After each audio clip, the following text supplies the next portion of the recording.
Hey, what's up everybody? Prospector here with Watcher of Realms. Guys, today we're going to be talking about whether or not you should summon this weekend. And it looks like it's going to be a pretty easy banner to skip, but there is a few scenarios where I could see some of you might want to summon, and I want to go over those today. But anyways, without further ado, let's dig in.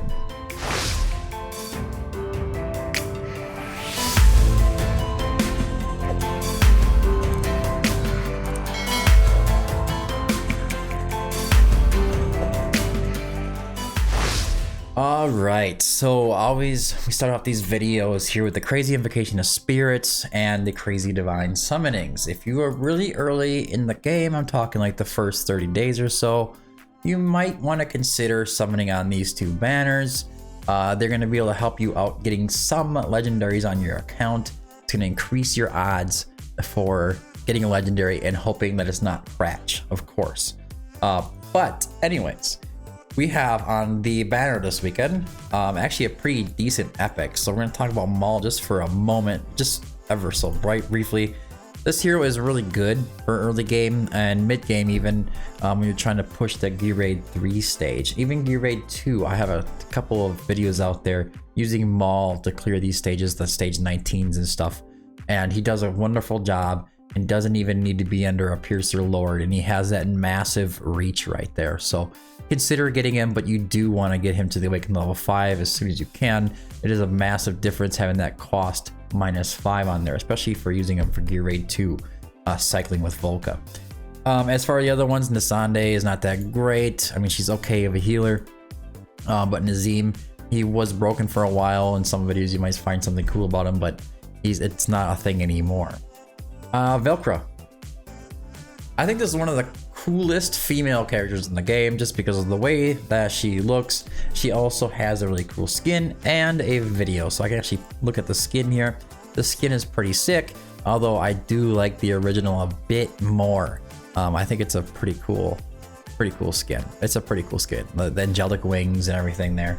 But what is she good for? Well, first off, she's putting out a vulnerability to magic damage in her talent, and then on her ultimate she's going to increase her attack range by 1, so it's going to bring it up to 4. But if you awaken her to level 1, it's going to make it so her ultimate brings her attack range to level 5. And in a Gear Raid or Gear Dungeon 1 stages all the way up 10 or so, 11 and 12, she can kind of work too. If you put a nice shield on her up there with Vortex, there's plenty of guides out there with people using Valkyra for this stage. So if you are struggling with Gear Dungeon 1 and trying to progress because of that top side, those guys, if they get up to a Valkyra or your whatever hero you have standing there, they just get taken out. She does a wonderful job at taking care of those enemies up there, so keep that in mind. And that's pretty much what I would suggest using Valkyra for. She does really good in some of the resource raids and stuff like that. Some of the campaign chapters you can find really good use for. But other than really pushing Gear Dungeon 1, she doesn't really stick out too much anymore. But still a cool hero, She used to be a little bit of a arena goddess, to be honest with you. Not anymore though, not anymore. Heroes have definitely reached a whole new level. All right, Lyra. Lyra is a pretty amazing hero as well, and she's recently been buffed. They made some changes to her kit to make her do a little bit more damage. She is part of that Infernal squad and the Esotericist squad. So what is that just screaming for you? It screams a lot about Abyss, right? Because she's able to do a ton of damage and helping out with Abyss damage, especially with the Cosmic Rifts that she's going on. The Cosmic Rift mimics the same attack on one enemy in range when the summoners attack.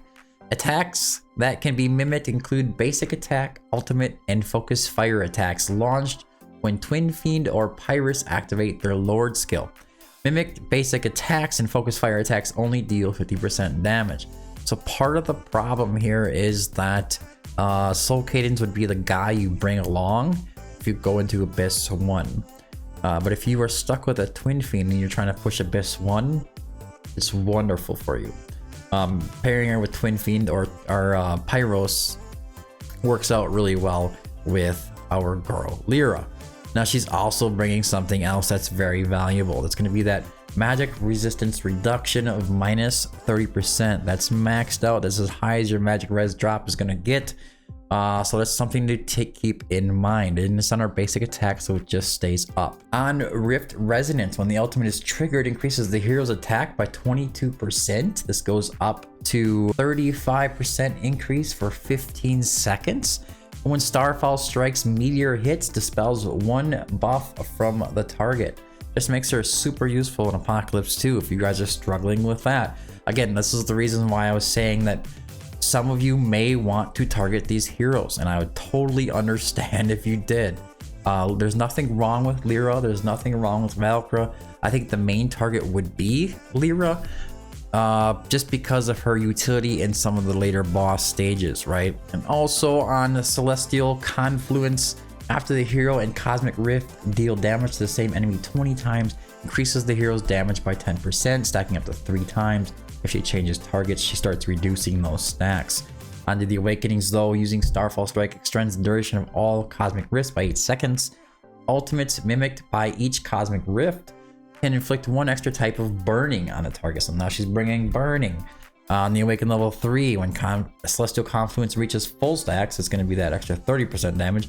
Increases Lyra's ultimate damage against shielded targets by 100% if it's just shielded targets. So Guild Boss, Nightmare 4, Abyss 1.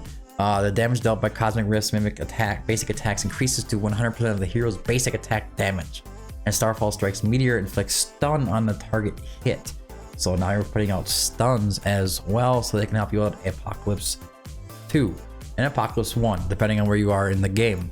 Awaken level 5 enhances Rift Resonance when Starfall Strike is triggered. Lyra also gains crit damage plus 50% for 10 seconds. Additionally, Starfall Strike ignores 80% of the magic resistance. 80%. We're coming close to just being like Silas level magic damage, basically, is what we're looking at. It's a massive amount. It's not 100% ignore, but it is a ton. Don't know how that works in the formula. It's attack minus defense.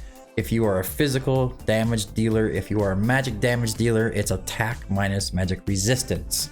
Then you add on your multipliers after that. So that's why Silas is so amazing. Even though his attack is relatively low, he just completely ignores the defense. The higher you get over the defense or the magic resistance, the more damage you're going to do.